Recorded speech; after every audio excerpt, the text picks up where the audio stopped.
Ok, parfait. Ça fait un bail que j'ai pas fait de vidéo, mais je ne suis pas mort. Je sais que j'ai disparu pendant 2-3 semaines à peu près, mais je ne suis pas mort, je continue mon apprentissage du trading et le trading par la même occasion. En réalité, j'étais parti en vacances, donc ça m'a déjà fait sauter une bonne semaine pendant laquelle c'était assez compliqué de sortir des vidéos. Mais en dehors de ça, j'ai décidé de travailler un peu plus, on va dire, discrètement. Pas discrètement dans le sens où je cache ce que je fais, non, mais j'essaye d'accorder moins de temps peut-être à faire des vidéos YouTube, puisque si tu regardes ces vidéos depuis un certain temps, tu sais que mes vidéos sont souvent très longues, et avant j'avais tendance à faire 2, 3, 4, 5 vidéos par semaine, des vidéos parfois de 30 minutes, 1 heure, ce qui fait que ça prend énormément de temps. D'autant plus qu'avant de faire une vidéo, souvent j'y réfléchis un peu à ce que je vais dire, etc. J'essaye de structurer mes idées, même si je ne scripte pas. Mais donc tout ce temps-là que j'accorde à YouTube, c'est très chouette, c'est génial et j'adore toujours partager les choses, mais en même temps c'est du temps où je me détourne de mon objectif principal qui est de devenir trader pro. Donc ces derniers temps j'ai réalisé que ça pouvait être dans mon intérêt de continuer à progresser et de ne faire des vidéos que quand j'avais vraiment quelque chose de nouveau à partager. Parce que la difficulté, quand tu veux créer du contenu, quand tu veux partager tes expériences sur internet, sur YouTube ou quoi, c'est que t'essayes d'apporter quelque chose de nouveau. Ça sert à rien de répéter les mêmes choses encore et encore et encore. Tu fais une vidéo, et puis la suivante, t'apportes quelque chose de nouveau. Mais pour cette chaîne qui est basée sur l'apprentissage du trading, je ne vois pas l'intérêt de faire une vidéo si je n'ai pas appris quelque chose de nouveau. Et en réalité, l'apprentissage du trading, tu vas peut-être alterner entre des phases où tu vas apprendre énormément de choses en très peu de temps, et puis tu vas stagner pendant peut-être 1 semaine, 2 semaines, parfois même 1 mois. En réalité, il y a certains mois dans l'année qui s'est écoulé où j'aurais pu ne pas faire de vidéo parce que mes connaissances n'avaient pas vraiment progressé.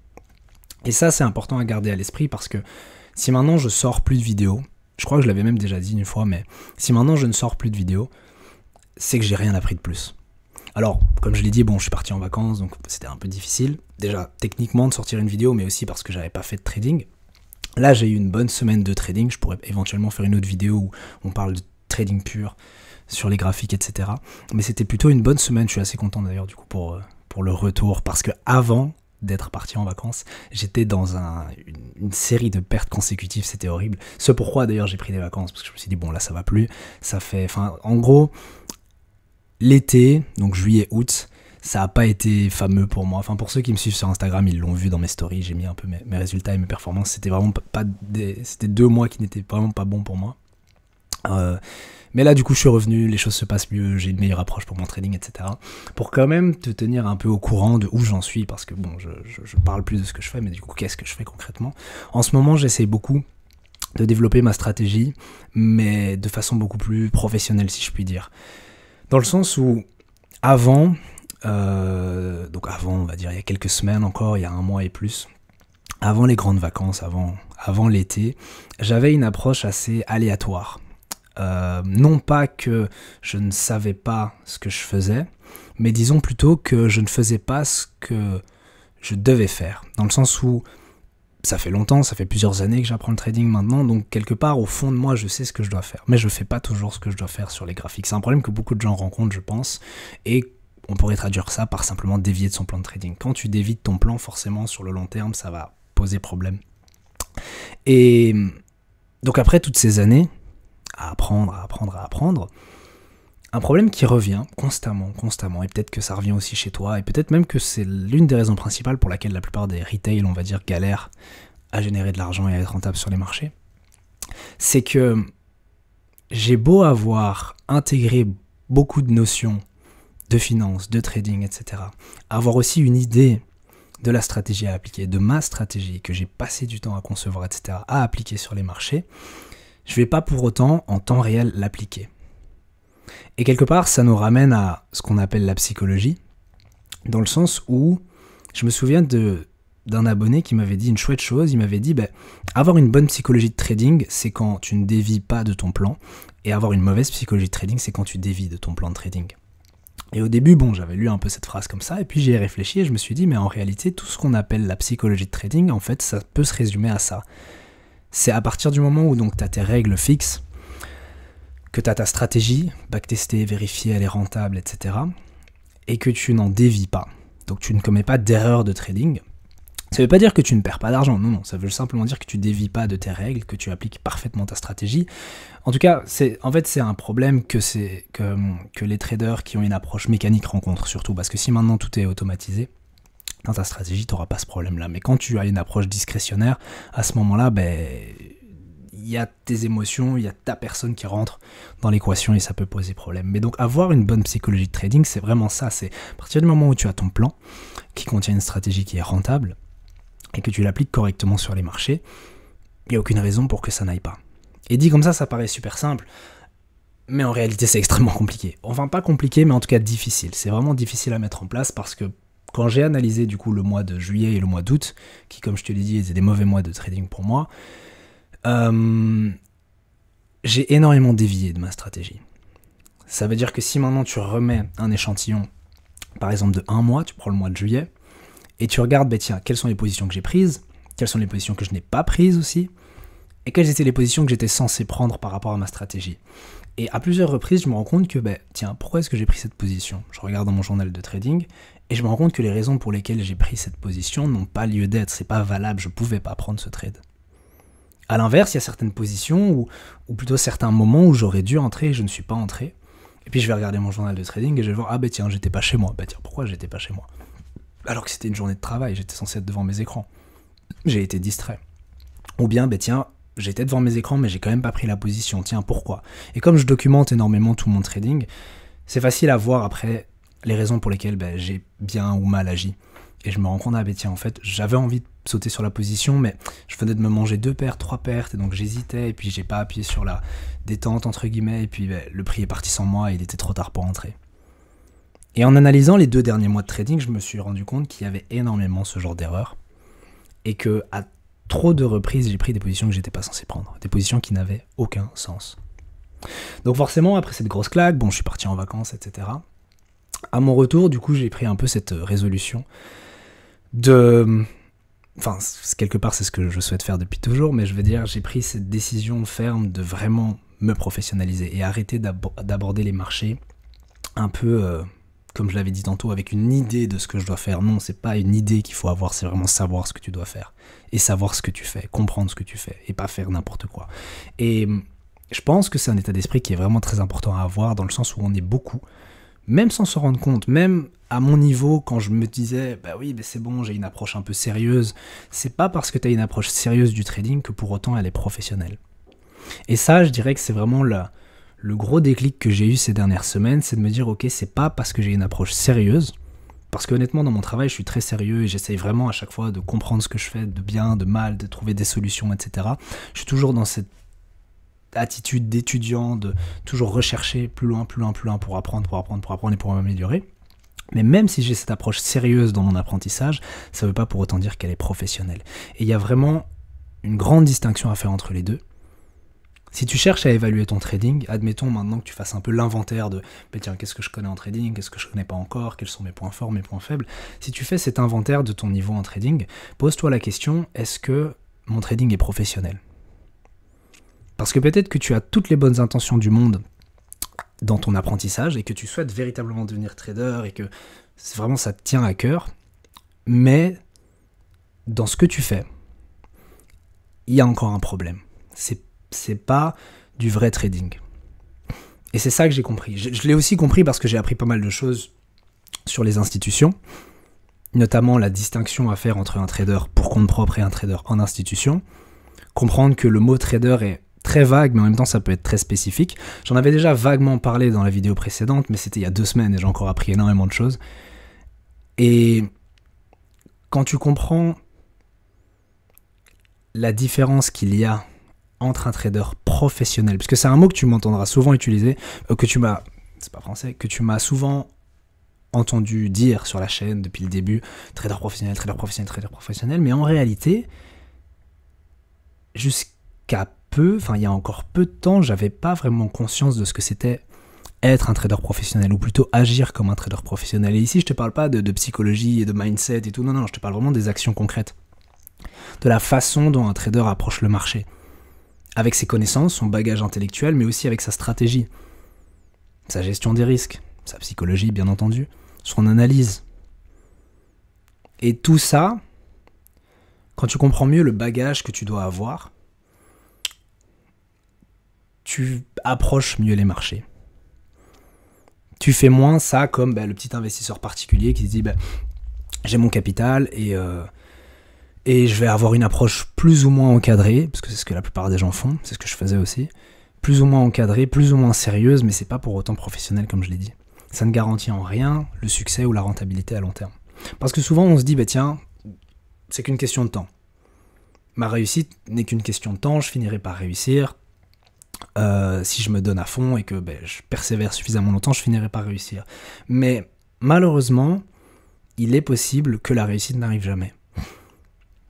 À moins de constamment s'améliorer, et surtout de constamment s'améliorer dans la bonne direction, il est possible que la réussite n'arrive jamais. Et quand tu comprends ça, tu te dis faut que je fasse quand même gaffe. Dans quelle direction est-ce que je vais ?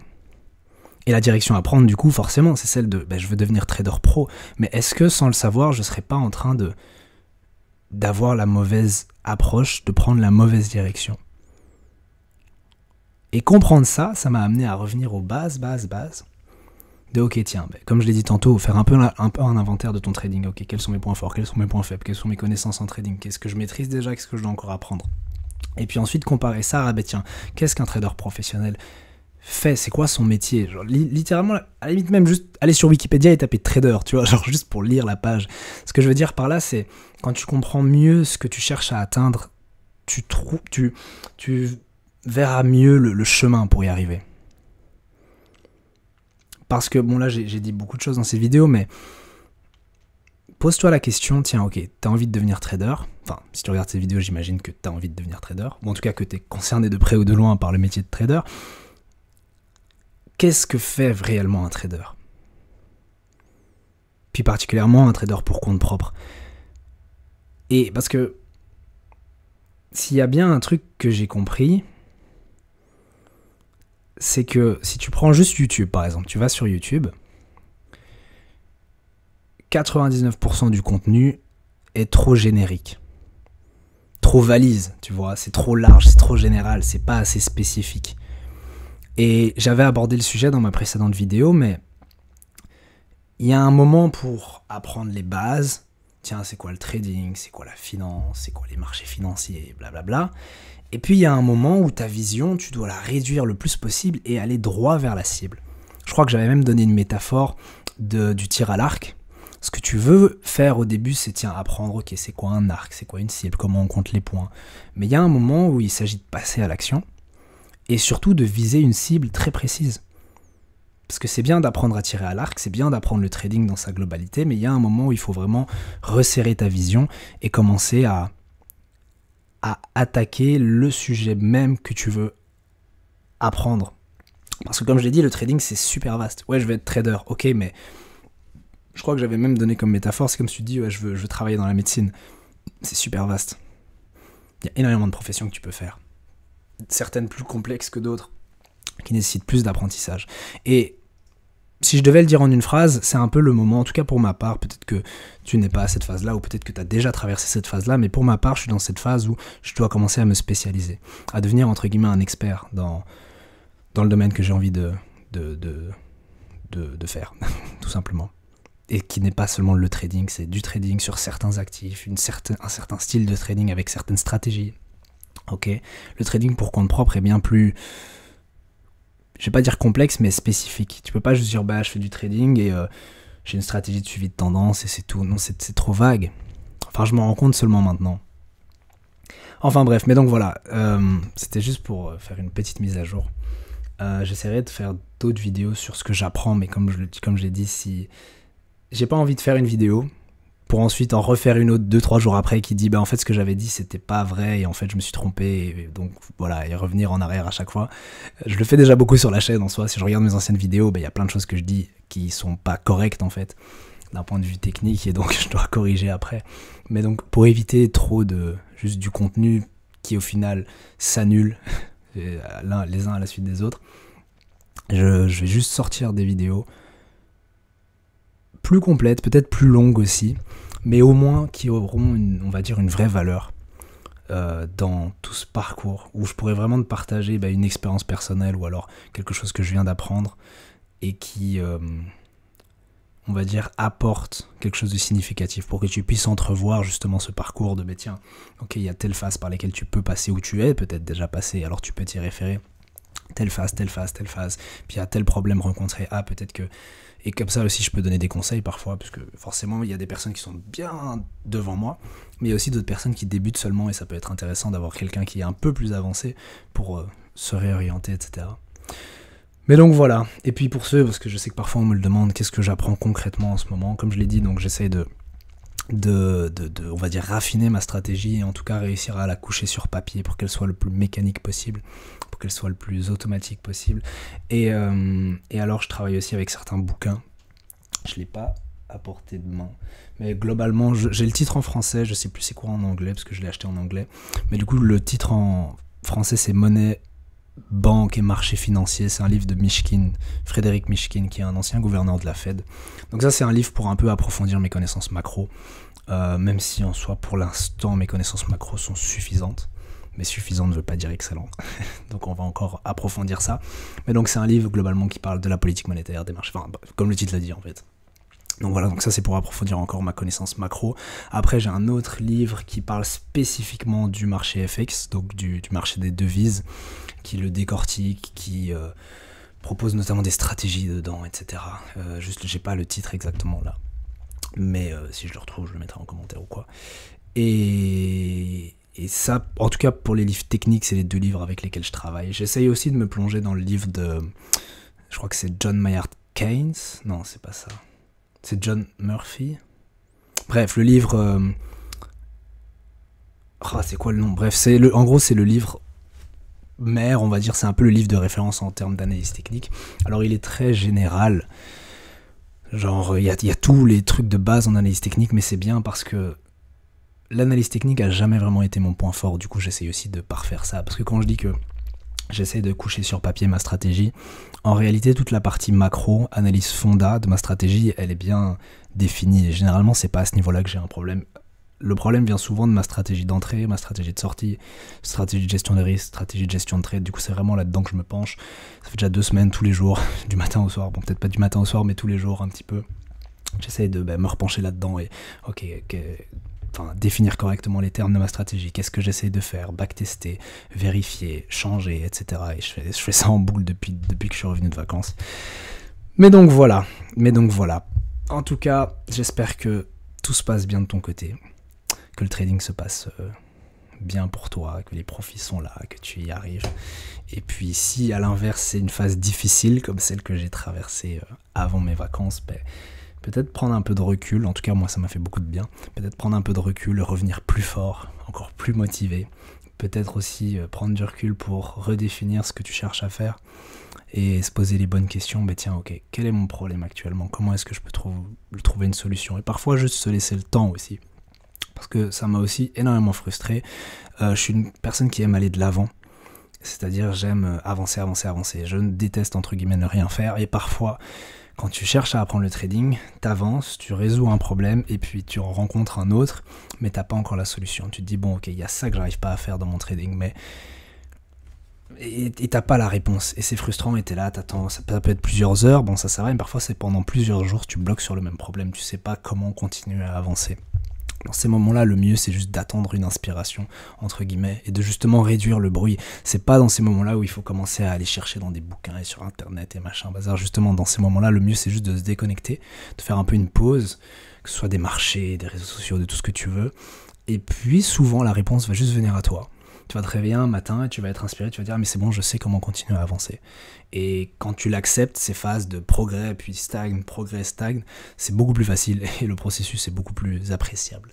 Bref, sur ce, c'était Dorian et on se dit à la prochaine, dans une prochaine vidéo qui j'espère ne sera pas dans 2 semaines et plus. Bref, ciao.